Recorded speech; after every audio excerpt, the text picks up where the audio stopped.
നമുക്ക് വേദയുടെയും വിക്രത്തിന്റെയും നാളത്തെ നല്ലൊരു വിശേഷം കേട്ടാലോ? അതിനുമ്പ് ഒരു കാര്യം പറഞ്ഞോട്ടെ. എല്ലാ ദിവസവും ഉച്ചയ്ക്ക് നിധിയുടെ സുധീഷിന്റെ ഒക്കെ പുതിയ കഥ ഞാൻ ചാനലിനകത്ത് അപ്ലോഡ് ചെയ്യുന്നുണ്ട് കേട്ടോ. അത് പിറ്റേ ദിവസത്തെ വിശേഷമാണ്. അപ്പൊ അത് കാണാനായിട്ട് താല്പര്യമുള്ളവർ കയറി കണ്ട് ഇഷ്ടപ്പെടുവാണോ എന്ന് ലൈക്ക് ചെയ്യാനും മറക്കരുതേ. അപ്പൊ നമുക്ക് നേരെ നമ്മുടെ കഥയിലേക്ക് പോയാലോ?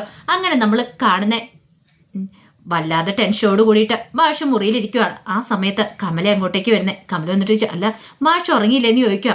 എന്തോ എനിക്ക് ഉറക്കം വരുന്നില്ല എന്ന് പറയണം. എന്താ മാഷേ? മാഷിന്റെ മുഖത്തൊരു സങ്കടം ഉണ്ടല്ലോ. അല്ല, ഞാൻ വേദ പറഞ്ഞ കാര്യത്തെക്കുറിച്ച് ആലോചിക്കുമായിരുന്നു. അത് കേട്ട് കഴിഞ്ഞപ്പം കമല പറഞ്ഞു, അല്ല ആ കുട്ടി പറഞ്ഞാലും എന്തൊക്കെയോ ശരികളുണ്ടെന്ന് എനിക്ക് തോന്നുന്നുണ്ട്. ഒരു കാര്യമില്ലാതെ അവൾ അങ്ങനെ പറയുമോ? ഒരു പക്ഷേ ഇത്രയും കാലം നമ്മൾ ചിലപ്പോൾ തെറ്റിദ്ധാരണയുടെ പുറത്താണോ വിക്രത്തിനെ കുറ്റപ്പെടുത്തിക്കൊണ്ടിരുന്നതെന്ന് എനിക്കറിയില്ല. മാഷ് എപ്പോഴും അവനെ കുറ്റപ്പെടുത്തുമായിരുന്നു. അവൾ പറഞ്ഞ എന്താന്ന് മാഷിന് മനസ്സിലായി കാണുമല്ലോ. ഒരു പക്ഷേ നാളെ വിക്രമല്ല തെറ്റ് ചെയ്തതെന്ന് അറിഞ്ഞിട്ടുണ്ടെങ്കിൽ മാഷിന്റെ പ്രതികരണം എങ്ങനെയായിരിക്കുമെന്ന്, മാഷ് എന്തു ചെയ്യുമെന്ന്. അപ്പൊ ഇത്രയും നാളും കുറ്റപ്പെടുത്തി അകറ്റി നിർത്തിയതിനൊക്കെ പകരമായിട്ട് മാഷ് എന്ത് ചെയ്യുമെന്നാ ചോദിച്ചേ. ഇത് കേട്ട് കഴിഞ്ഞപ്പോഴത്തേനും മാഷ് പറഞ്ഞു, അങ്ങനെ ചോദിച്ചിട്ട് ഞാൻ ഉത്തരവില്ലല്ലേ, ഞാനും അതേ ഒരു പ്രതിസന്ധിയിലാന്ന് പറയാണ്. അപ്പോഴേക്കും മാഷ് പറഞ്ഞു, അങ്ങനെ എന്തേലും വിക്രം തെറ്റ് ചെയ്തിട്ടില്ലെന്ന് അറിയുവാണെങ്കിൽ, വിക്രം നിരപരാധിയാ അല്ലെങ്കിൽ മറ്റൊരാളാണ് എൻ്റെ ബാഗിനകത്ത് ആ മയക്കുമരുന്ന് വെച്ചതെന്ന് ഞാൻ അറിയുവാണെങ്കിൽ ഉറപ്പായിട്ടും അടുത്ത തവണ നമ്മൾ മലയ്ക്ക് പോകുന്നു പറയണം. ദേ വിക്രത്തോടൊപ്പം ഞാനും നീയും നമ്മൾ 3 പേരും കൂടെ ആയിരിക്കും മലയ്ക്ക് പോകുന്നത്, മല ചവിട്ടുന്നതെന്ന് പറയാം. ഇത് കേട്ടുകഴിഞ്ഞപ്പം കമലിക്ക് ഭയങ്കര സന്തോഷം തോന്നി. ഒരു പക്ഷേ വേദ പറഞ്ഞ പോലെയൊക്കെ ആണെങ്കിൽ കാര്യങ്ങൾ നിനക്കറിയാലോ കമലെ, വേദ ഈ കുടുംബത്തിൽ വന്ന് കയറിയതിന് ശേഷം കുറേ മാറ്റങ്ങളൊക്കെ സംഭവിച്ചിട്ടുണ്ട് അവന്. ഒരുപക്ഷെ അത് നല്ലതിന് വേണ്ടായിരിക്കും. ഇന്ന് തന്നെ ആ വാസവന്റെ ആൾക്കാർ വന്ന് ഗുണ്ടാഭിലാഷ വന്ന് അവനെ ആക്രമിച്ച സമയത്ത് അവൻ തിരിച്ചടിച്ചില്ല എന്ന് പറയുന്നു. അത് ചിലപ്പോൾ നല്ലത് തന്നെ ആയിരിക്കും. ഇതോടുകൂടി ചിലപ്പോൾ അവന് നല്ല മാറ്റം വരുമായിരിക്കും. ഒരുപക്ഷെ അങ്ങനെ അവൻ മാറുവാണെങ്കിൽ നമുക്ക് അടുത്ത വർഷം അവനെയും കൂടെ നമുക്ക് അവനോടൊപ്പം പോയി മല ചവിട്ടണമെന്ന് പറഞ്ഞു. കമല പറഞ്ഞു, എനിക്ക് ഉറപ്പുണ്ട് മാഷെ, അതങ്ങനെ തന്നെ സംഭവിക്കും. ആ കുട്ടി പറഞ്ഞത് ശരിയാണെങ്കിൽ ഉറപ്പായിട്ടും വിക്രം തെറ്റ് ചെയ്തിട്ടുണ്ടായിരിക്കില്ല. അല്ലെങ്കിലും എനിക്കറിയാവുന്ന എൻ്റെ വിക്രത്തിന് അങ്ങനെ ഒരിക്കലും ഒരു തെറ്റ് ചെയ്യാൻ പറ്റില്ല. അതും മാഷിൻ്റെ ഭാഗിനകത്ത് കൊണ്ട് മയക്കുമരുന്ന് ഒളിപ്പിക്കുക എന്ന് പറഞ്ഞാൽ വേദയ്ക്ക് എന്തൊക്കെയോ കാര്യങ്ങൾ അറിയാൻ തോന്നേ. വേദയ്ക്ക് അതൊക്കെ മനസ്സിലാക്കിയിട്ടാണ് പറയുന്നത്. ഒരു കാര്യമില്ലാതെ അവൾ ഇങ്ങനെയൊന്നും പറയത്തില്ല മാഷേ. അവളുടെ സ്വഭാവം അറിയാലോ. എന്തെങ്കിലും ഒരു കാര്യം കണ്ടുപിടിക്കണമെന്ന് വിചാരിച്ചിട്ടുണ്ടെങ്കിൽ അത് കണ്ടുപിടിച്ചേ തീരുവുള്ളൂ. അതിനായിട്ട് അവൾ ഇറങ്ങി പുറപ്പെടുകയും ചെയ്യും. അധികം വൈകാതെ നമുക്ക് ആ സത്യം മനസ്സിലാക്കാൻ സാധിക്കും എന്നൊക്കെ പറയാണ്. ഈ സമയത്ത് വിക്രം മുറിയിലിരിക്കുമ്പോഴത്തേനും വേദ അങ്ങോട്ട് വന്നു. വേദ വന്നു കഴിഞ്ഞപ്പം വിക്രം ചോദിച്ചു, അല്ല നീ ഉറങ്ങിയില്ലായിരുന്നു എന്ന് ചോദിക്കണം. ഏയ് ഉറങ്ങിയില്ല, ഈ വെള്ളം കൂടെ കൊണ്ട് തന്നിട്ട് പോകാമെന്ന് പറഞ്ഞു. ഒരു ഗുഡ് നൈറ്റ് ഒക്കെ പറയണ്ടേ. ആ സമയത്ത് വിക്രം പറഞ്ഞു, താങ്ക്സ് എന്ന് പറയണേ. എന്തിന്? അല്ല ഇന്നാ ഗുണ്ടാഭിലാഷനും കൂട്ടരും വന്നു കഴിഞ്ഞപ്പോൾ എന്നെ രക്ഷിച്ചാനോ? ഓ താങ്ക്സോ? അതിൻ്റെ ഒന്നും ആവശ്യമില്ല. നമ്മൾ ഭാര്യ ഭർത്താക്കന്മാരുടെ ഇടയിൽ താങ്ക്സിൻ്റെ ആവശ്യമുണ്ടോ വിക്രം? വിക്രം പറഞ്ഞു, അങ്ങനെയല്ല, ഒരു പക്ഷെ നീ ഇല്ലായിരുന്നെങ്കിൽ ഈ നവമാരനെ വെറുതെ വിടത്തില്ലായിരുന്നു. മലയ്ക്ക് പോകാൻ മാല ഇട്ടിരിക്കുന്നതുകൊണ്ട് എനിക്കൊന്നും ചെയ്യാനും പറ്റില്ലല്ലോ.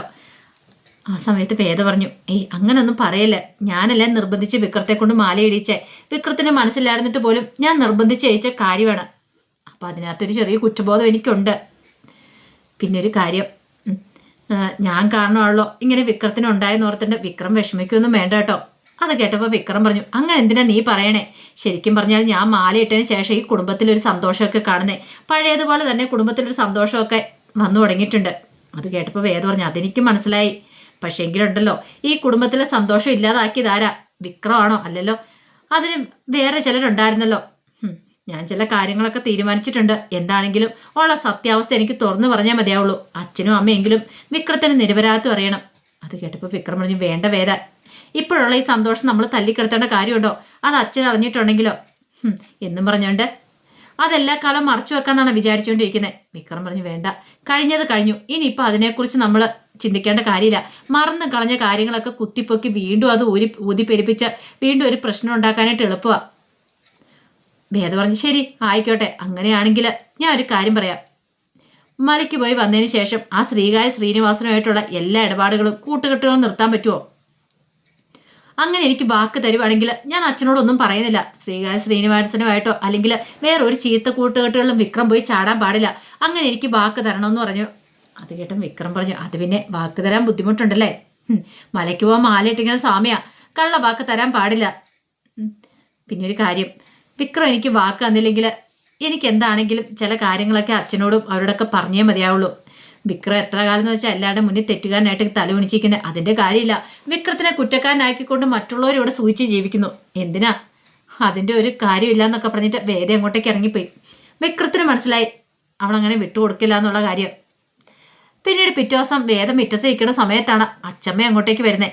കുറച്ച് നാളുകളായിട്ട് അച്ചമ്മ ഇല്ലായിരുന്നു, ബാംഗ്ലൂർക്ക് പോയേക്കുമായിരുന്നു മൂത്ത മകൻ്റെ അടുത്ത്, ഗംഗാധരൻ്റെ അടുത്ത്. അങ്ങനെ അച്ചമ്മയെ കണ്ടു കഴിഞ്ഞപ്പോൾ വേദയ്ക്ക് ഭയങ്കര അത്ഭുതം. വേദ ഓടിച്ചെന്ന് അച്ചമ്മയെ കെട്ടിപ്പിടിച്ചു. ആഹാ, ഇത് കൊള്ളാലോ, ഇതെന്താ ഒരു മുന്നറിയിപ്പും ഇല്ലാതെ? അതെ, എൻ്റെ വീട്ടിലേക്ക് പറഞ്ഞാൽ എനിക്കിപ്പോൾ മുന്നറിയിപ്പിൻ്റെ ആവശ്യമുണ്ടോ? അതൊന്നുമില്ല, എന്നാലും അച്ചമ്മ ഇപ്പോൾ വരുമെന്ന് ഞാൻ പ്രതീക്ഷിച്ചില്ല കേട്ടോ. അല്ല എന്തിയെ? വിക്രം എന്തേന്ന് ചോദിക്കണം. വിക്രം അകത്തുണ്ട്. അകത്തുണ്ടെന്നോ? അവനൊരിടത്തും പോയില്ലേ? എങ്ങനെ പോവാനാ? അനങ്ങാൻ പറ്റാത്ത വിധം ഞാൻ ആമപ്പൂട്ടിട്ട് പൂട്ടി വെച്ചിരിക്കുമല്ലേ. ആമപ്പൂട്ടോ? അതൊക്കെ അച്ചമ്മയ്ക്ക് കാണുമ്പോൾ മനസ്സിലാവും അതൊരു സർപ്രൈസാന്ന് പറയണം. അപ്പോഴേക്കും വിക്രം അങ്ങോട്ട് ഇറങ്ങി വന്നു. വിക്രത്തെ കണ്ടു കഴിഞ്ഞപ്പോൾ അച്ചമ്മ ഒരു നിമിഷം ഞെട്ടി. ശബരിമലയ്ക്ക് പോകാൻ മാലയൊക്കെ ഇട്ട് നെറ്റി നിറച്ചും ചന്ദനമൊക്കെ തൂത്ത്. നീ മാല ഇട്ടോടാ വിക്രം ചോദിക്കണം. അതേന്ന് പറഞ്ഞുകൊണ്ട് അച്ചമ്മയെ കെട്ടിപ്പിടിച്ചു. എടാ, എനിക്കിത് വിശ്വസിക്കാൻ പോലും പറ്റുന്നില്ല വിക്രം. അല്ല, നിനക്കിത് എന്ത് പറ്റി ഇങ്ങനെ ഒരു തോന്നാബുദ്ധിയൊക്കെ തോന്നാനായിട്ട്? സാധാരണ ഇങ്ങനെയൊന്നും ഒരിക്കലും ചെയ്യുന്നവനല്ലോ നീ. അത് കേട്ടതും വേദ പറഞ്ഞു, അതെ, ഞാനാണ് വിക്രത്തോട് പറഞ്ഞത്.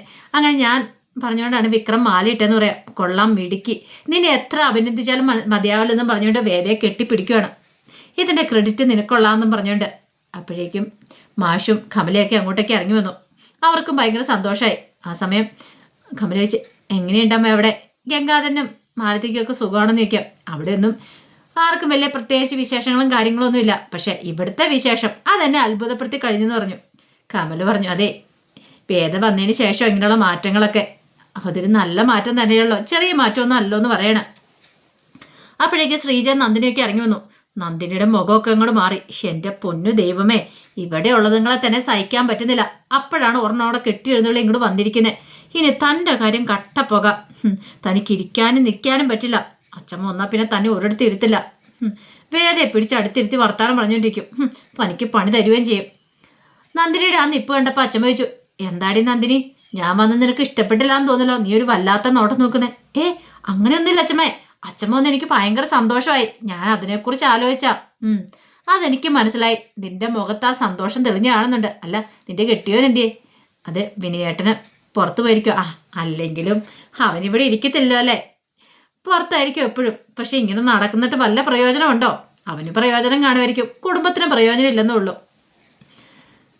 പിന്നീട് അച്ചമ്മയോട് കയറി വന്നപ്പോൾ ശ്രീ ജോർജ് കുടിക്കാനെടുക്കാന്നൊക്കെ പറഞ്ഞ് അകത്തേക്ക് പോയി. ആ സമയത്ത് അച്ചമ്മയോട് കമല പറഞ്ഞു, അതെ, അമ്മയോട് ഞങ്ങൾ ഈ കാര്യം പറയാമായിരുന്നു, വിക്രത്തിൻ്റെ കാര്യം. അത് അമ്മയ്ക്ക് ഒരു സർപ്രൈസ് ആയിക്കോട്ടെ എന്ന് കരുതി. എന്നാലും ഇതൊരു 1.5 സർപ്രൈസ് ആയി പോയിട്ടോ.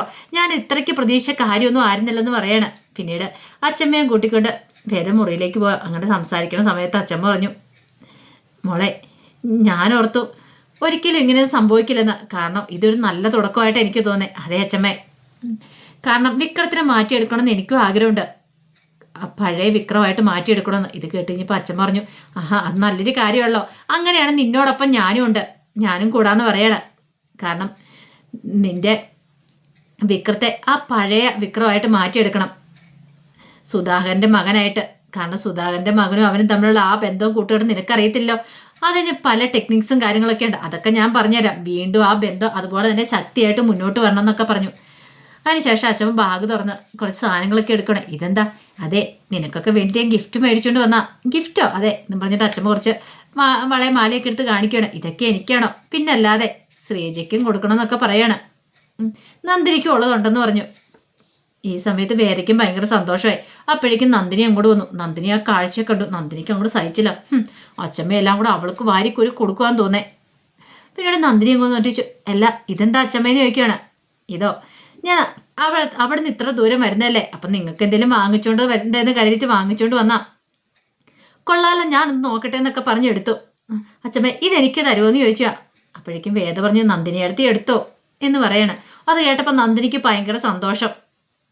ആ സമയത്ത് അച്ഛൻ പറഞ്ഞു, അതെ, നിനക്ക് മാത്രമല്ല ശ്രീജയ്ക്കും വേദയ്ക്കൂടെ കൊടുക്കണം.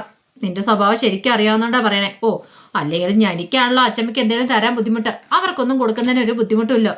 ഇതേ നന്ദിനി അനാവശ്യമായിട്ട് പറഞ്ഞാണ്ടല്ലോ, നിന്റെ സ്വഭാവത്തിന് എത്ര കാലം കഴിഞ്ഞാലും ഒരു മാറ്റം വരത്തില്ലല്ല എന്നൊക്കെ ചോദിച്ചുകൊണ്ട് അച്ഛമ്മ ചീത്ത പറയണം നന്ദിനിയെ. അപ്പോൾ അതിൻ്റെ വിശേഷങ്ങളൊക്കെ ഇനി കാണാൻ പോകുന്നത്. ഇനി എന്തായാലും അച്ഛമ്മയും കൂടെ കൂടിയിട്ട് വിക്രത്തെ നന്നാക്കാൻ ശ്രമിക്കും. കാരണം ശ്രീനിവാസന്റെ പിടിയിൽ നിന്ന് രക്ഷിക്കണം. അതോടൊപ്പം തന്നെ ആ പഴയ ഗുണ്ടാപ്പണിയൊക്കെ കളഞ്ഞിട്ട് വിക്രം നല്ലവനാണ്. അതാണ് അവരുടെയൊക്കെ തീരുമാനം. അപ്പോൾ അതിൻ്റെ വിശേഷങ്ങൾക്കായി നമുക്ക് എല്ലാവർക്കും കാത്തിരിക്കാം കേട്ടോ. ഒരിക്കൽ കൂടി എല്ലാവർക്കും ശുഭരാത്രി നേർന്നുകൊണ്ട് നിർത്തുന്നു. നന്ദി.